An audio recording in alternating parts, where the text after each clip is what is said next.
doutora Antônia Amaral Barbosa. Ambos são membros da coordenação do NUPEC e apresentarão resultados obtidos através de pesquisas realizadas pelo grupo. Uma boa apresentação e boa noite a todos.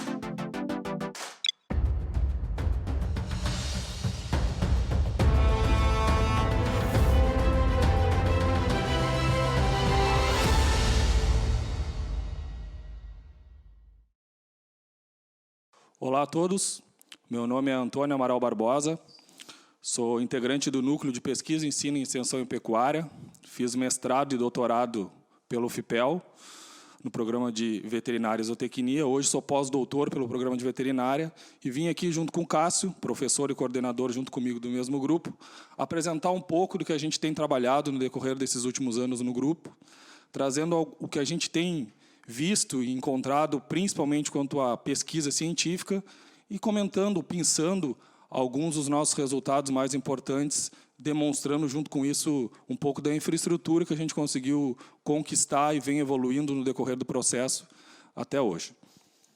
Bom, olá a todos. Eu gostaria de dar as boas-vindas, agradecer a participação de todos os colegas no nosso evento, na nossa primeira caravana no PEC, um evento concebido inicialmente para ser presencial, um evento presencial, mas agora, em função de todos os problemas e dificuldades que tivemos em função da pandemia desse ano, nós tivemos que fazer nesse formato remoto, o que nos possibilitou aumentar o leque de atrações, né, de participantes, de pesquisadores e os palestrantes que vieram colaborar conosco. Então, eu gostaria primeiramente de agradecer a todos. Como o Antônio falou, meu nome é Cássio Cassal Brauner, eu sou professor da Universidade Federal de Pelotas, um dos coordenadores do núcleo, do NUPEC, e nós vamos conversar um pouco aqui, apresentar um pouco mais da nossa infraestrutura relacionada à pesquisa, à inovação, os nossos principais resultados de pesquisa, linhas de pesquisa, enfim, mostrar um pouco o aparato geral das nossas atividades e, nesse momento, então, passar a palavra para o Antônio e agradecer mais uma vez a participação de todos na nossa primeira caravana no PEC. Bom, então, começando, falando da estrutura do nosso próprio grupo, né? A gente é um grupo que vem trabalhando com ciência há 18 anos, então não é de hoje que a gente tem o que a gente tem, foi com o decorrer do tempo e muito esforço que hoje em dia a gente consegue chamar esse prédio de nosso como FIPEL e também como grupo de pesquisa, que se encontra dentro do campus, né, que é como demonstra a foto. Junto com o prédio, existem alguns laboratórios, onde o Cássio vai especificar mais um pouco para vocês como que eles funcionam e qual a nossa capacidade dentro de cada um. E do lado dele também tem um pavilhão, como a gente consegue ver ali, que, dependendo do experimento que a gente vai trabalhar, a gente tem a possibilidade de fazer projetos pilotos ou algumas coisas mais relacionadas a ovinos e aulas práticas, que a gente vai falar mais para frente. Como a gente pode ver, é um grupo bastante grande, né? Ele é composto por cerca de 80 pessoas, como a gente vai ver um pouco mais para frente, 61 integrantes mais os pesquisadores associados. Então, ele é composto por pós-doutores, doutorandos, mestrandos e professores associados, onde existe uma equipe que participa da rotina, que é composta por essas pessoas que estão mostradas ou exemplificadas nos slides, complementando com algumas parcerias, principalmente internacionais e nacionais, onde a gente pode destacar até a Universidade de Illinois e a Universidade do Paraná, que são os nossos trabalhos mais recentes atualmente. Bom, em termos de infraestrutura, conforme o Antônio mencionou, ao longo de 18 anos, e agora ingressando no 19º ano de atividade do NUPEC, houve um crescimento bastante significativo em termos de infraestrutura laboratorial, equipamentos, e com tudo isso, e depois, agora nós vamos para o 3º, 4º ano de atividades dentro do nosso próprio prédio, nós conseguimos construir de uma forma bem mais organizada os nossos laboratórios e para as nossas atividades de pesquisa, de inovação e de ensino também. Bom, começando aqui, só para apresentar para vocês, o nosso laboratório de biologia molecular. Ele é um laboratório que tem todos os equipamentos necessários para fazer esse tipo de avaliação, né? que nos auxiliam bastante na parte dos experimentos, nas análises que vão para os experimentos, para todo tipo de análises que vinculam ou que necessitam de avaliações moleculares. Também nós temos o nosso laboratório de inovação farmacêutica, com todos os equipamentos necessários para trabalhar na parte de inovação farmacêutica veterinária e também na parte mais relacionada à nutrição de precisão. Nós temos os equipamentos das mais diversas áreas que são necessários para trabalhar um pouco mais nessa parte de inovação e é algo que é bastante fomentado por nós na nossa rotina. Aqui o cerne dos nossos laboratórios, que é um laboratório de metabolismo animal, né, a nossa alma, já que sempre o nosso grupo, em termos de grupo de pesquisa, foi focado em metabolismo animal e dali divergindo para diversas áreas vinculadas ao metabolismo animal. Nós temos o nosso laboratório de metabolismo animal, também equipado com diferentes equipamentos para fazer todas as análises relacionadas ao metabolismo, a parte de período de transição, parte metabólica, energética, proteica, enfim, tudo o que nós precisamos para fazer as nossas avaliações relacionadas ao metabolismo dentro dos projetos de pesquisa, que depois, mais adiante, vão ser transformados em informação científica de qualidade. Cada vez mais nós buscamos vincular e produzir esse tipo de informação de qualidade para produzir artigos científicos e informações de uma maneira geral. O laboratório de nutrição, talvez o laboratório mais recente a incorporar a nossa infraestrutura. Nós ainda estamos agora já finalizando alguma compra de equipamentos e é o que nós temos para fechar todos os tipos de análises vinculadas à nutrição. Nós, como um grupo de metabolismo, nós precisamos realmente de um laboratório muito bem equipado vinculado à nutrição, porque é onde praticamente tudo começa. Então, nós temos um laboratório de nutrição que atende tanto a nossa parte de experimentos, de análises para os experimentos, como também, nós vamos falar daqui a pouquinho mais, de análises para terceiros, para outras pessoas que estejam interessadas nessa parte de nutrição animal. Que, no caso, nós trabalhamos, né, basicamente, que é o NUPEC Análise. Como um serviço de extensão, uma prestação de serviço em análises clínicas e bromatológicas, então relacionado tanto a metabolismo quanto à questão de análises relacionadas à nutrição animal, como bromatologia de fibra, análise de matéria seca, proteína e gordura também.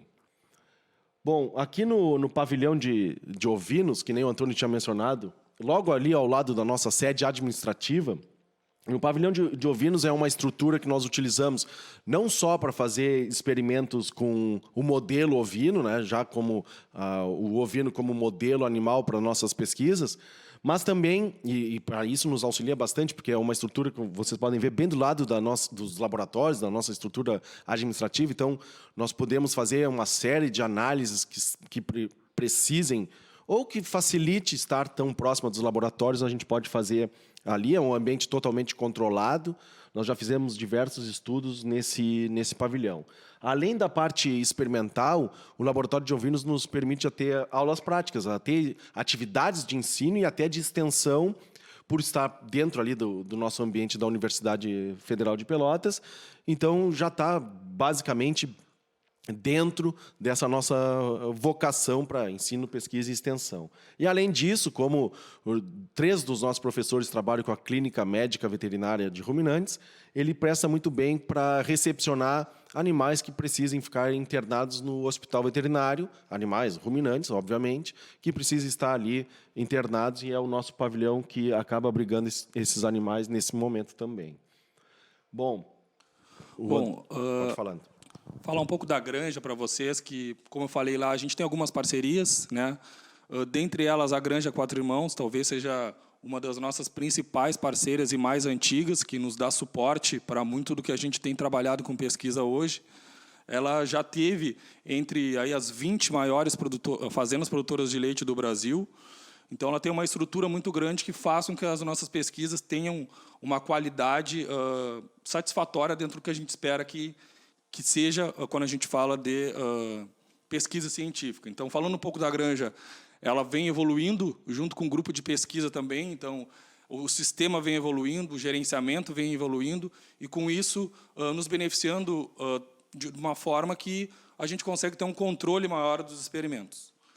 Para a gente ter uma ideia, a granja hoje é um compost barn que consegue albergar aí em torno de mais de 500 animais, e ela tem um controle de gerenciamento de saúde através de coleiras de saúde, vamos dizer assim, que são outra forma que faz com que os nossos experimentos tenham um controle maior, que fazem com que a gente tenha o conhecimento do quanto essa vaca está ruminando, está em ócio, está em atividade, ou seja, como que ela se comporta durante o dia, durante 24 horas. Essas coleiras de monitoramento facilitam bastante e nos auxiliam bastante na execução de experimentos. É uma parceria junto com a Calmed, que é uma empresa que fabrica e desenvolve esses equipamentos, e elas dão uma excelente repercussão para os dados que a gente precisa em nível de experimento, né? Experimentalmente falando. Junto com as coleiras e com toda a estrutura que a granja tem, a gente ainda hoje consegue ter a utilização dos coxos através do controle do comportamento alimentar. Esses coxos estão inseridos dentro dos galpões, tá? E a gente consegue verificar o quanto essa vaca está consumindo por dia, quantas vezes ela comeu, número de refeições, enfim, o comportamento alimentar completo dessa vaca, junto com tudo que a gente tem já de nutrição aliado ao laboratório que está dentro do nosso núcleo, dentro da faculdade. Então, essa união da prática da granja junto com a nossa estrutura alicerçada dentro da faculdade são fundamentais para a excelência dos nossos resultados dentro da pesquisa científica hoje. Aqui é outro parceiro nosso que está inserido dentro da universidade, que é o Centro Agropecuário da Palma, principalmente em modelos parecidos com aquele ali do nosso pavilhão. Então, projetos pilotos ou projetos iniciais, onde a gente quer fazer testes de como vai ser o comportamento realmente no experimento, a gente consegue também fazer essa experiência em outro parceiro nosso para, principalmente, experimentos na parte de campo, que é o Centro Agropecuário da Palma.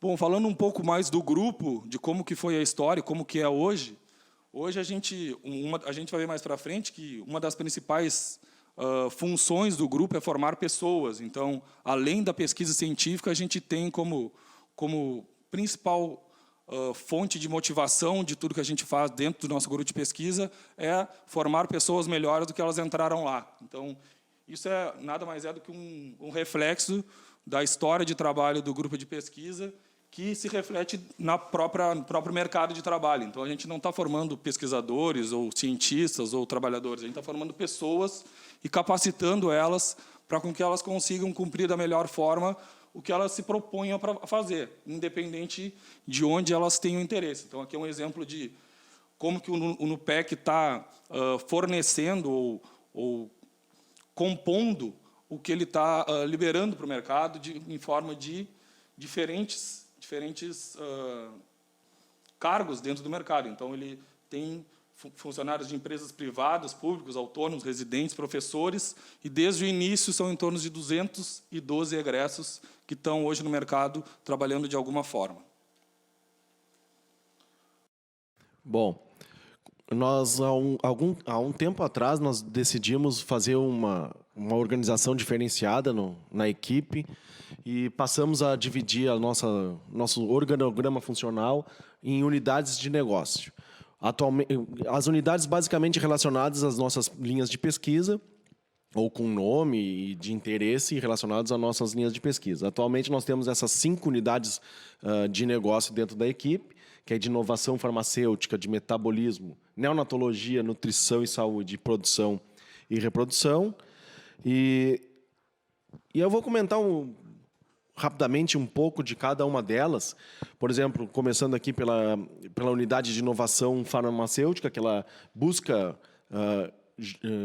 o objetivo maior é desenvolver produtos de farmacêuticos veterinários e nutrição de precisão, e produtos para nutrição de precisão, buscando soluções diretas para o mercado. Como o próprio nome diz da unidade, ela é focada no desenvolvimento de produtos, na inovação, conforme a Josiane e o Márcio comentaram na outra palestra. A outra unidade, que, como eu comentei na questão de equipamentos, é a unidade central. Essas nossas unidades de negócio, embora elas nos servem para gerenciar de uma forma melhor um sistema organizacional, mas todos nós estamos inseridos em todos os processos. E essa é um grande exemplo, que é a unidade de metabolismo, que é a nossa coluna vertebral, já que nossos experimentos são quase na sua integralidade voltados ao metabolismo. Então, nessa unidade de negócio de metabolismo, ela desenvolve alternativas terapêuticas para a otimização daquelas, ou também a otimização daquelas existentes em prol do melhor produção animal, bem-estar e etc. Neonatologia. Talvez essa aqui seja a nossa unidade de negócio mais focada em um segmento bem específico, que é o de neonatos ruminantes. Então, aqui nós estamos falando de cordeiros e principalmente de bezerros, né? Então, ela foca no estudo no metabolismo desses animais e nas alterações clínicas que acabam por acometer os neonatos ruminantes. Bom, na unidade de negócio de nutrição e saúde, basicamente relacionada também a avaliar formas, manejos diferentes na questão de nutrição e alimentação, e aqueles que contribuem para a eficiência dos sistemas de produção animal. Essa é a nossa unidade, que vincula, então, a questões de nutrição, do próprio laboratório de nutrição, experimentos relacionados a isso, e vinculando alguns transtornos de saúde, algumas alterações de saúde que os animais, os ruminantes, no nosso foco, no nosso caso, acabam por apresentar. E a última unidade que eu estou comentando aqui é a unidade de produção e reprodução. Essa visa um entendimento geral, né, das interações entre reprodução, nutrição e também sanidade, que acaba por se envolver, né? E aí desenvolvendo técnicas ou até melhorando as técnicas já existentes relacionadas ao manejo reprodutivo em sistemas de bovinos de corte e de leite. Então, da mesma forma que as outras, a gente também utiliza a espinha dorsal metabolismo, mas vinculando as características ou relações entre reprodução, nutrição e também sanidade. Bom,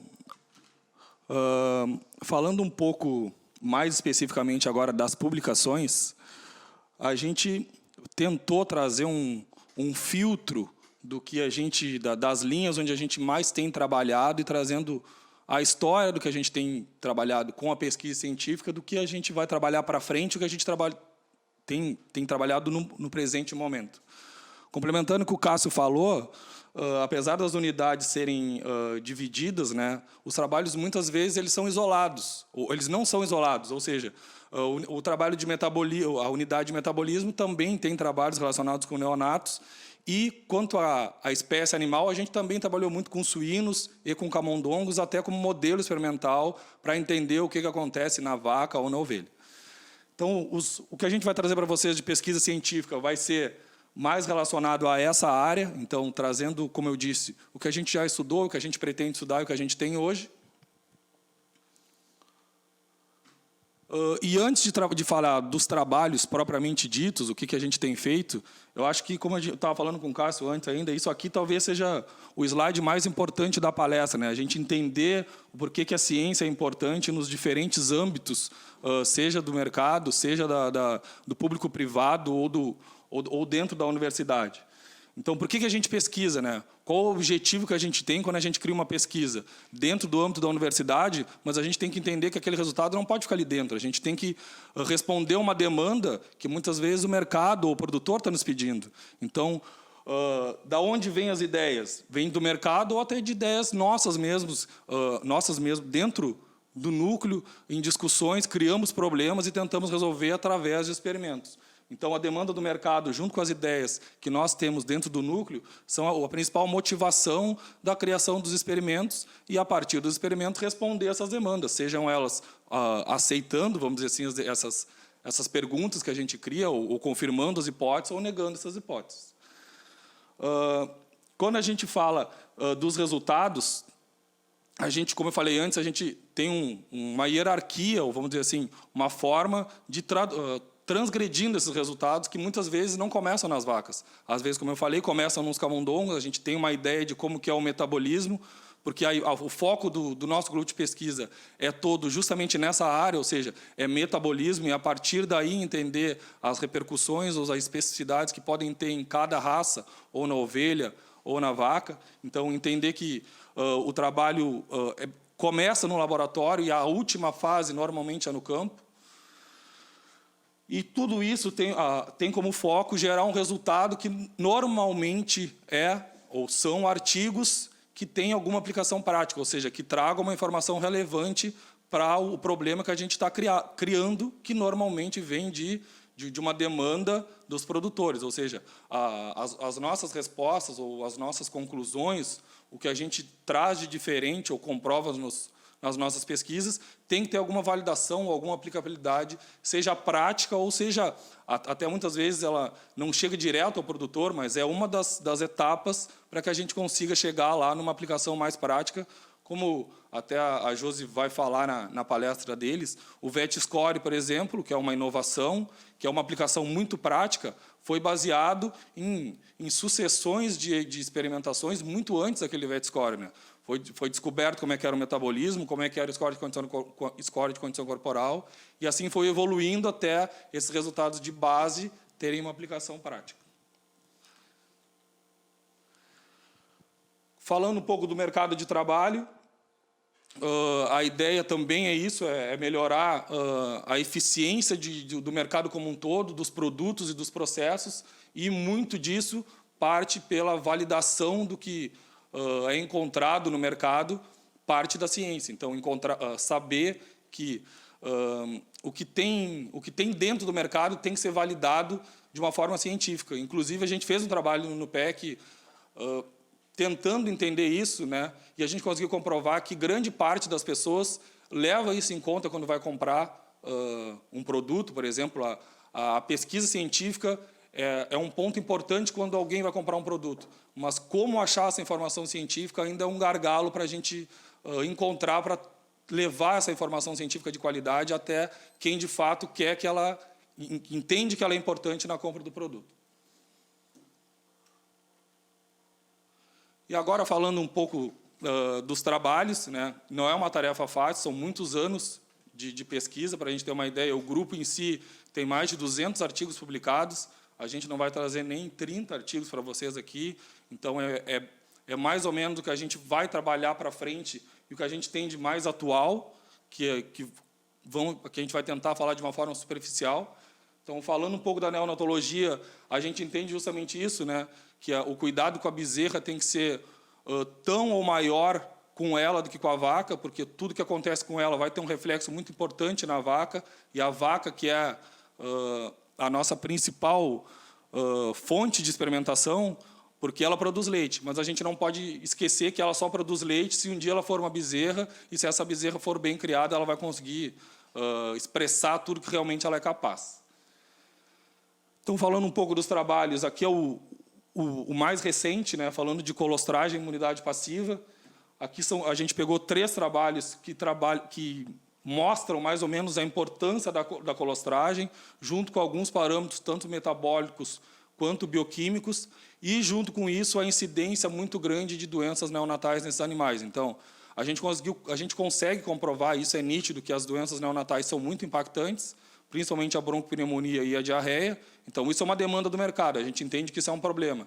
E a gente experiencia, no nosso grupo de pesquisa, como que é o comportamento desses animais com essas doenças e quais as formas que a gente tem de evitar os prejuízos, sejam eles econômicos ou até de morte dos animais, através de condutas terapêuticas ou profiláticas, que vai ser o que a gente vai falar mais para frente. Então, aqui, ó, falando de incidência, nesse trabalho que foi publicado em 2020, a gente já encontrou uma incidência muito alta, tanto de doenças respiratórias quanto de doenças entéricas, e isso mostra a importância dessas doenças e a relação dela com a falha na transferência na imunidade passiva. Então, a imunidade passiva, hoje, é um ponto-chave para a diminuição da incidência dessas doenças, principalmente nas primeiras 24 horas de vida. Aqui é outro trabalho onde a gente mostra muito a importância das proteínas de fase aguda, que são metabólitos que a gente vem estudando há muito tempo no nosso grupo de pesquisa, principalmente a paroxanase e a aptoglobina. Então, a gente estudou a relação do valor preditivo dessas proteínas de fase aguda e, durante a doença, nas enfermidades entéricas e respiratórias em neonatos, e conseguiu comprovar que elas têm um papel muito importante, tanto como valor preditivo, quanto na patogenia dessas enfermidades. Aqui um outro trabalho publicado na Journal of Daily Science, com uma revista de bastante impacto na comunidade científica, onde a gente avaliou a eficácia de um produto frente à qualidade e quantidade da resposta imunológica em neonatos, e a gente conseguiu comprovar que o produto tem um reflexo positivo muito importante nesses animais, fazendo com que eles tendam a ser mais capazes de responder quando eles têm alguma enfermidade ou são desafiados nesse período. Aqui falando de profilaxia e tratamento, como vocês podem ver, a gente tem vários trabalhos, onde, no decorrer dos anos, a gente tem testado diferentes protocolos nas diferentes enfermidades. Junto com isso, a gente também tem tentado melhorar o status imune através de estratégias nutricionais, sejam elas leveduras, ou vocês vão ver mais para frente outras estratégias que a gente vem testando hoje. E o que a gente consegue comprovar é que, dependendo da estratégia nutricional ou terapêutica, elas têm resultados diferentes, mas, na maioria das vezes, benéficos, principalmente quanto a parâmetros zootécnicos e alguma melhora no ambiente metabólico geral. Então, a incidência de doenças diminui quando se utiliza algumas estratégias terapêuticas e o tratamento tem um resultado diferente de acordo com cada um, mas, na maioria dos casos, eles têm resultados benéficos. Principalmente, o principal princípio ativo que a gente tem utilizado foi a enrofloxacina. Aqui é comprovando o que eu tinha falado antes, a enrofloxacina tem um efeito muito positivo e, dependendo do que ela é consorciada, essa resposta pode ser potencializada, ou seja, quanto mais conseguir tornar esse animal, diminuir o efeito negativo dos sinais que essa doença está causando, a gente consegue ter resultados melhores. Como a gente pode comprovar que, quando a gente faz uma fluidoterapia em animais com diarreia, aliado com a terapia de enrofloxacina, os resultados tendem a ser melhores ainda do que somente com o uso do antibiótico. Aqui é outro trabalho, um dos últimos também, utilizando um bacteriófago, que é uma estratégia terapêutica, mas mais relacionada diretamente ao sistema imune, também resposta imunológica desses animais frente a principalmente diarreia e broncopneumonia, e a gente conseguiu comprovar que a utilização desse bacteriófago tem efeito positivo na diminuição dos dias dos quadros de diarreia nesses animais. Bom, falado de neonatologia, a gente começa a falar mais de saúde e bem-estar, começa falando de período de transição, que é a época, o período onde acontece a maior quantidade de enfermidades nos bovinos leiteiros, cerca de 70% das enfermidades acontecem nesse período.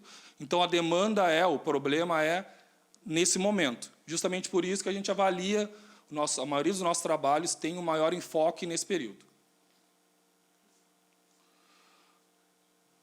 Nesse período também, dependendo, existem muitas mudanças que propiciam a ocorrência de doenças, e, a partir daí, a gente cria estratégias alimentares, algumas delas alimentares, dentro do nosso grupo, para diminuir a incidência de doenças, fazendo com que as vacas tenham uma qualidade de vida melhor.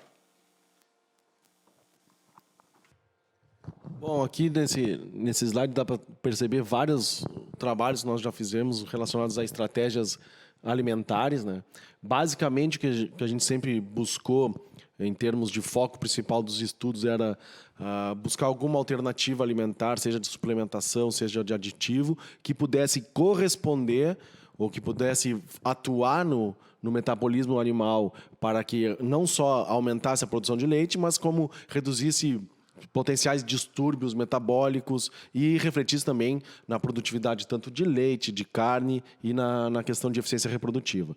Aqui nós temos exemplos de trabalhos, uma série de trabalhos relacionando suplementação de leveduras e também de coprodutos. Leveduras, como existem muitas empresas que trabalham no mercado com a utilização de leveduras, basicamente para modificar a questão do ecossistema ou do ambiente ruminal para proporcionar uma melhor eficiência na digestibilidade e, assim, um aproveitamento melhor de nutrientes, refletindo, assim, na produtividade dos animais. E coprodutos, nos surgiu essa possibilidade de utilizar outros alimentos, outras matérias-primas que existem, não diretamente no mercado, mas, às vezes, potencialmente podem substituir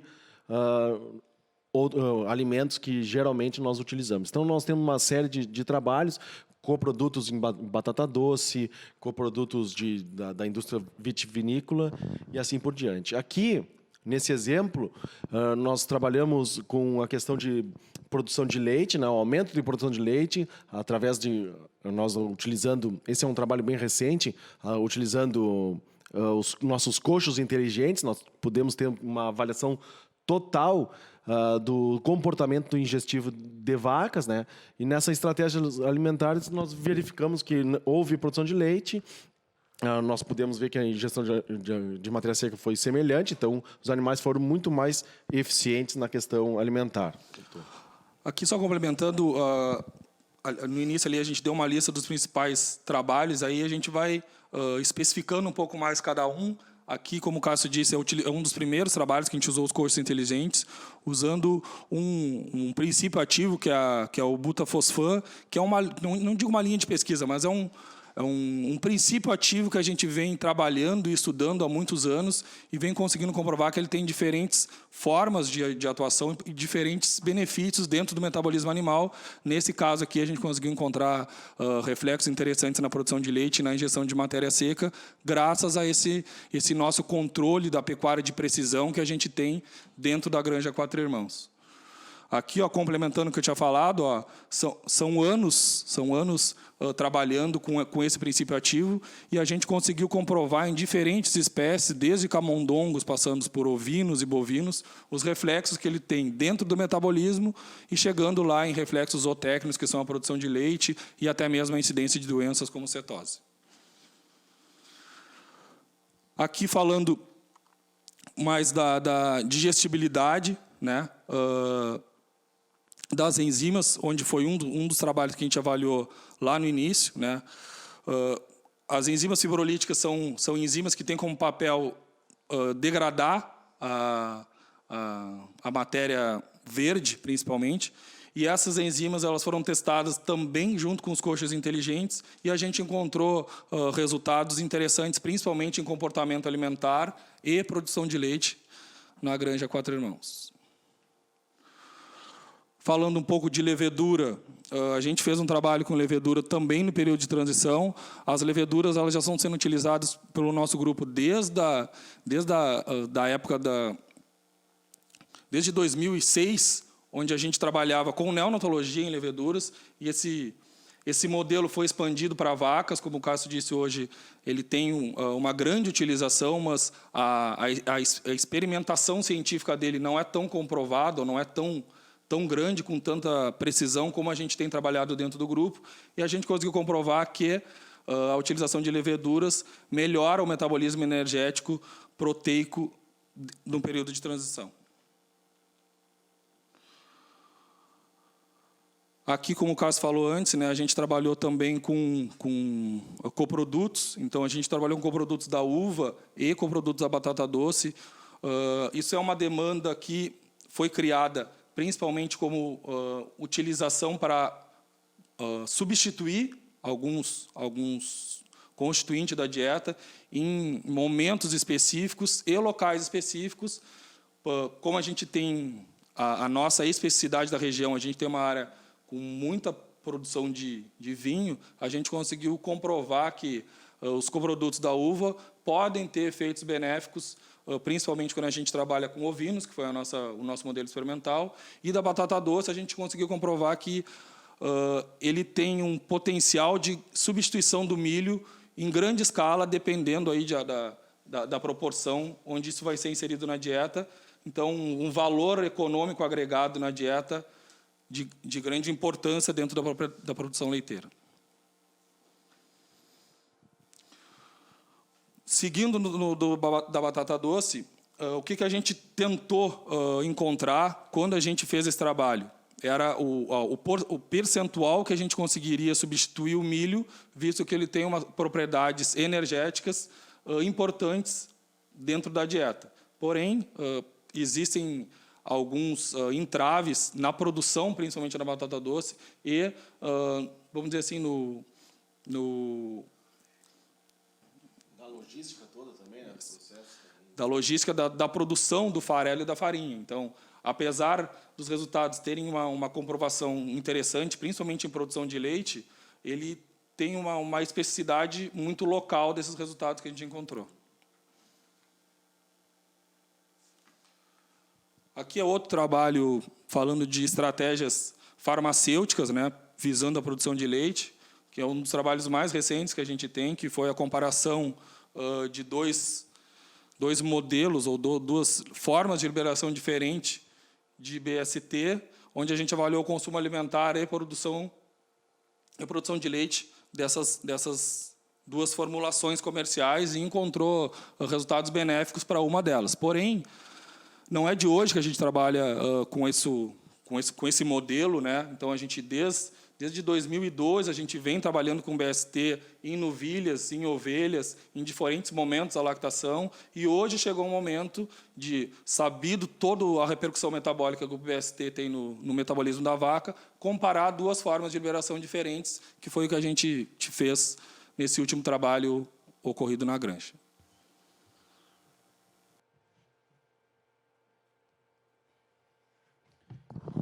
Bom, nós, há um determinado tempo, nós fomos provocados para passar a trabalhar numa diferente estratégia, uma estratégia nem tão inovadora, mas que no passado tinha sido utilizado e meio que não foi mais conduzido, que é a estratégia de indução de lactação em vacas leiteiras, que é uma técnica, um manejo possível de ser utilizado.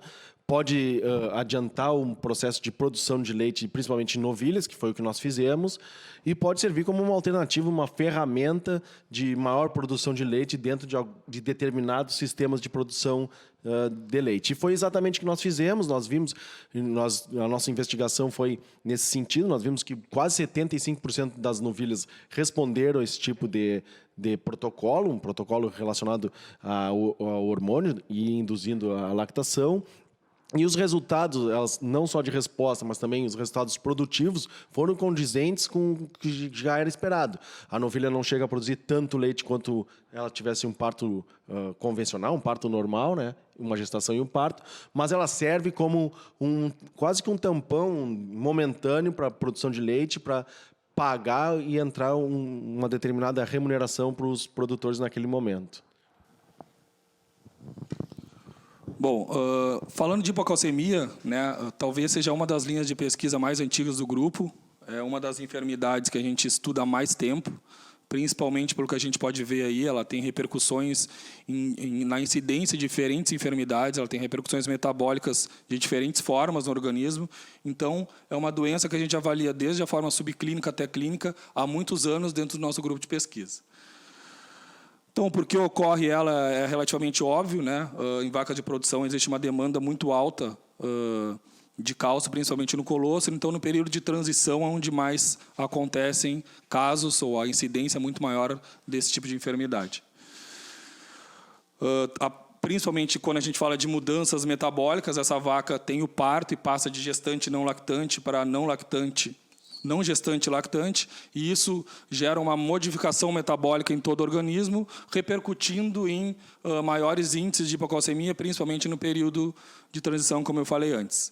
Além disso, ela também tem repercussões no sistema imune, que a gente pesquisou e sabe, com o decorrer dos anos, que o cálcio é um dos cofatores para o aumento da qualidade da resposta imune.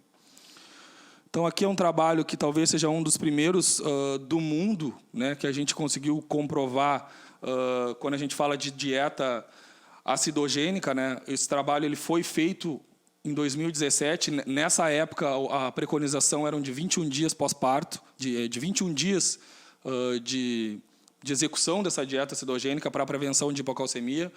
Em 2017, a gente conseguiu comprovar que 11 dias já seriam suficientes, ou seja, não precisaria tantos dias da vaca submetida àquela dieta para que os efeitos relacionados a homeostase do cálcio fossem ativados, vamos dizer assim. Então, isso demonstra a importância e o quanto a gente tem estudado, principalmente, sobre o metabolismo do cálcio nesse período. Seguindo falando de cálcio, aqui a gente tem alguns trabalhos que vão falar principalmente sobre relações com enzimas hepáticas, sobre a relação com o magnésio. Então, o Schmidt, que hoje é um dos nossos coordenadores, ele encontrou que uma relação do magnésio, do fósforo e das enzimas hepáticas com o cálcio, entendendo que existem também inter-relações metabólicas e hormonais no metabolismo do cálcio com a ocorrência dessa doença. E hoje, além disso, a nossa pós-doutora, que também deu uma palestra aqui, a Josiane, que é uma das líderes quando se fala em cálcio hoje dentro do nosso grupo de pesquisa, encontrou resultados relacionados a proteínas de fase aguda, como eu disse, que também são alguns metabólitos que a gente vem estudando durante muito tempo dentro do grupo de pesquisa, relacionando também a excreção de cálcio urinário com o cálcio sérico nessas vacas lactantes. Trazendo um link do cálcio já para outra linha de pesquisa que não é tão forte dentro do grupo, que é mais recente, são as afecções podais. Então, o cálcio, além de todos os efeitos que ele tem no metabolismo, ele também tem uma relação com afecções de casco. Como a gente pode ver no trabalho do nosso grupo de pesquisa, vacas claudicantes têm menores níveis de cálcio no tecido queratinizado, e isso tem uma relação direta com a ocorrência de problemas podais. E aqui eu entro insiro esse outro tema, que são as afecções podais, no contexto, né? Que é uma das maiores causas de prejuízo hoje dentro da pecuária leiteira e que a gente vem estudando há um pouco tempo. A gente começou a estudar isso há pouco tempo no grupo e tem a ideia de seguir trabalhando. Então, como a gente já viu dentro do grupo de pesquisa, a gente conseguiu, com o decorrer do tempo, avançar no conhecimento sobre isso. Então, entender a relação de score de locomoção com score de condição corporal e chance de claudicar foi um dos trabalhos do grupo, com em torno de 1000 animais. Então, um trabalho com bastante impacto científico, porque mostra que uma população muito grande existe essa relação, né? Vacas com menor score de condição corporal têm mais chances de ser claudicantes. E, junto com isso, a gente fez um trabalho macro, onde avaliou diferentes atuações do LPS dentro do organismo, desde repercussões reprodutivas até repercussões metabólicas, chegando no casco. E a gente, nesse trabalho específico, encontrou uma coisa que até então não era muito citada na comunidade, que é a gente encontrou uma não relação do LPS com claudicação, que pode ser um ponto ou uma dúvida para a gente seguir estudando mais para frente, mas que até então a literatura citava que esse LPS tinha uma relação direta com a ocorrência de claudicação e com transtornos, mudanças nutricionais, principalmente acidose. Não foi bem o que a gente encontrou, então é um resultado um tanto quanto inovador e que a gente precisa pesquisar mais. Outro ponto muito estudado pelo grupo e que é muito incidente dentro da pecuária leiteira são os casos de mastite. Então, atualmente, a gente tem um trabalho diretamente relacionado a esses casos, justamente pela importância que elas têm dentro dos sistemas, né? Ela causa um prejuízo muito grande dentro do sistema pecuário como um todo, então, cada vez mais ela vem sendo estudada e a gente, como grupo de pesquisa, também vem tentando entender as repercussões metabólicas e comportamentais que essa doença tem na vaca e dentro do sistema. Então, há algum tempo, lá em 2003, a gente já entendia alguma repercussão metabólica relacionada à balança energética, com glicose, fósforo e ácidos graxos não esterificados, e a gente foi avançando no conhecimento, tentando entender, além do metabolismo, como que era a repercussão no comportamento desses animais, principalmente hoje com a utilização dos coxos, o comportamento alimentar. Então, a gente, com as coleiras de ruminação, junto com os coxos de comportamento, a gente hoje tem alguns resultados interessantes, principalmente relacionando mastite com o comportamento da própria doença e diferentes protocolos de tratamento, onde a gente consegue visualizar aqui que, dependendo do protocolo de tratamento, essas vacas têm comportamento de coxo e comportamento de ruminação diferentes dentro do sistema. Então, aqui foi um trabalho onde avaliou os diferentes graus com as coleiras, então, mastite clínica e mastite subclínica, como que era o comportamento desses animais quanto à ruminação e qual que era a eficiência diagnóstica dessas coleiras no diagnóstico da doença, onde a gente encontrou uma eficiência bastante alta e um comportamento bastante diferente dos casos de mastite clínica e mastite subclínica, principalmente quanto ao comportamento ruminal. E aqui é o último trabalho que a gente tem feito, ou não está feito, mas não está publicado, que é justamente comparando animais tratados, animais com mastite subclínica e com mastite clínica, quanto principalmente a comportamento de coxo. Agora, para finalizar, a gente vai falar um pouco sobre o que a gente vem trabalhando, o que a gente vai publicar, o que a gente está hoje alicerçado nisso, né, alguns spoilers do que a gente tem trabalhado. Então, hoje a gente vem aumentando o nosso estudo sobre sólidos no leite.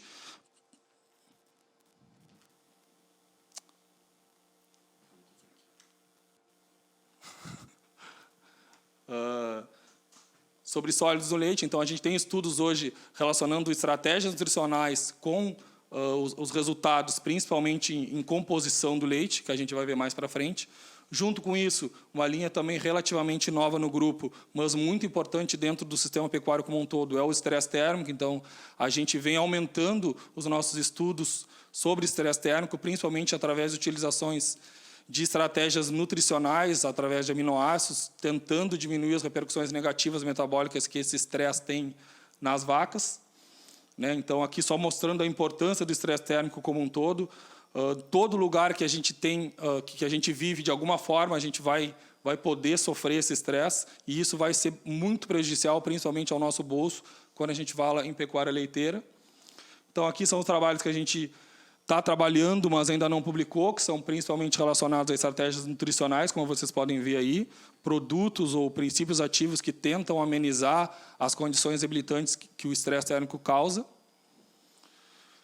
E aqui um pouco dos resultados. Então, a metionina e um produto chamado WICE tem mostrado que tem grande potencial na diminuição dos reflexos negativos, como a gente pode ver aqui, principalmente em temperatura interna e comportamento alimentar dos animais, comportamento ruminal dos animais.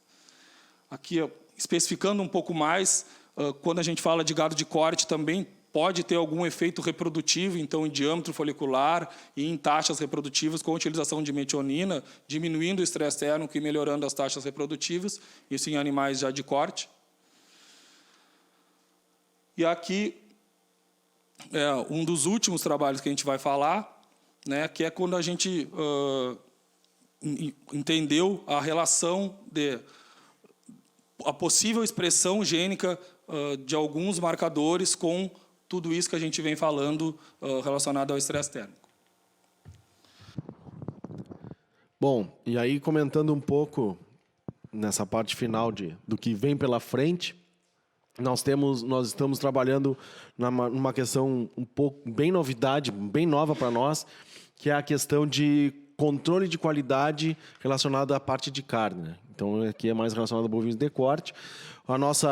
O nosso objetivo é fazer todo um controle, ajustar, verificar pontos de controles específicos durante a cadeia produtiva da carne, desde a propriedade até a parte de industrialização, a parte da carne em si, observando especificamente cada um dos processos, tentando buscar organizar e padronizar cada um desses processos para garantir que uma carne, quando chega no prato do consumidor, observou uma série de recomendações técnicas, não só pela qualidade da carne em si, mas também relacionadas ao perfil dos animais, ao bem-estar dos animais, à produtividade dos animais, genética também. Então, buscar uma caracterização e certificar de uma forma mais acessível ao consumidor, que certos parâmetros e uma série de parâmetros durante todo o processo produtivo foram respeitados. Então, isso é o que nós estamos trabalhando nesse momento e que logo, logo já estará rodando especificamente. E aqui é o último trabalho que a gente vem trabalhando, que é com a utilização do butirato, né, em neonatos, tentando diminuir a incidência de doenças, principalmente entéricas, com a utilização desse princípio ativo dentro do sistema pecuário lá da granja. Então, esse trabalho está rodando hoje.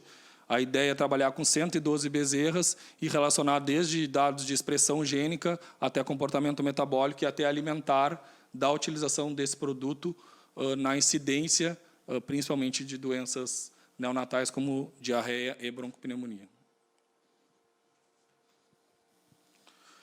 E aqui a última coisa, falando do nosso livro, a gente tem um livro que... A gente já tem alguns livros no NUPEC, né? Mas esse é o livro que vai ser lançado ano que vem, que é uma atualização de uma forma um pouco diferente do livro que a gente tinha antes, que o título é Transtornos Metabólicos de Animais de Produção, mas ele é de uma forma atualizada e mais focado somente em animais de produção mesmo. Então, ele conta com alguns grandes pesquisadores do Brasil que foram selecionados para falar sobre cada capítulo, e a ideia é a gente publicar esse livro ainda no ano que vem para a comunidade científica. Então, muito obrigado, né? Vamos fazer essa parte final aqui, mais uma vez agradecendo a presença, a participação de todos vocês nesse nosso evento da primeira caravana NUPEC. Eu gostaria novamente de salientar, que nem o Antônio falou no início, que aqui foi um breve histórico, né, de 19 anos, agora iniciando o 19º ano de atividades do NUPEC em pesquisa. Ao longo desse tempo todo, mais de 200 pessoas construíram a sua história dentro da nossa equipe. E aqui um pouquinho, né, pincelado, nossos principais resultados, principalmente relacionando ao que nós pretendemos e podemos fazer daqui para frente em termos da nossa infraestrutura, do nosso pessoal, né, da nossa reserva de pessoas que trabalham aqui com tanto empenho para a sua construção profissional e, obviamente, gerando informação científica não só para publicações, mas para o mercado em si, para que os produtores lá na outra ponta da cadeia possam usufruir do que a gente vem pesquisando. Então, aqui, para encerramento dessa minha parte, eu gostaria mais uma vez de agradecer, desejar a todos vocês um excelente evento. Nós ainda teremos as atividades da mesa redonda, onde vocês poderão trazer seus questionamentos, suas dúvidas, suas participações, não só para nossas palestras dessa sessão, mas também para os demais participantes do evento. E eu gostaria de passar, então, para o Antônio também fazer seus agradecimentos finais. Bom, eu queria também, complementando o caso, só agradecer, convidar todo mundo para a mesa redonda, para participar, para perguntar, para trocar ideias e conhecimento com toda essa gente qualificada que vai estar aí. Vai ser um evento ao vivo, né? Então, convido todos a vocês a participarem junto conosco desse momento de troca de conhecimento. E a mensagem, eu acho que de hoje, fica de o quão importante é a pesquisa e a ciência na comprovação de tudo que a gente tem feito hoje, seja para a vaca ou para qualquer espécie animal. Entender que a ciência vai ser sempre a base de tudo e que o NUPEC está disposto a cada vez mais entender tudo isso e comprovar e fazer perguntas e respostas nesse sentido de ciência mesmo, conseguir entender melhor todo o metabolismo, que é o nosso foco de trabalho. E é isso, muito obrigado.